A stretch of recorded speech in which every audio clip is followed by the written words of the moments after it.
গাছের ডালে বৃষ্টির ফোঁটাগুলো মুক্তোর মতো দেখতে লাগছিল। এই দিয়ে শুরু করলাম আজকের দিনটা। আজকে যে একটা বড় কাজ আছে, তাই তাড়াতাড়ি করে গাছের ফুলগুলো তুলে নিয়ে ছুটলাম আমরা। যাচ্ছিলাম প্রথমে ভাটপাড়ার মা জগত্তারিণী মায়ের কাছে।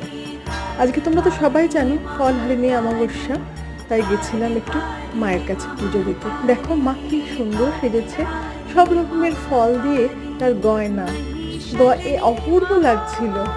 তারপরে গেছিলাম আমাদের নৈহাটির বড় মার কাছে। বড় মার কাছে ওখানে গিয়ে দেখলাম যজ্ঞ হচ্ছে এবং সাথে মায়ের পুজোও হচ্ছে। ওখানেতে আমরা দাঁড়িয়ে এসব দেখে তারপরেতে চলে এলাম আমরা আবার নৈহাটিতেই আমাদের আর একটা মন্দির আছে, বজরংবলীর মন্দির, সেখানেও দিলাম পুজো দিয়ে এবার বাড়ি ফেরার পথে চলে এলাম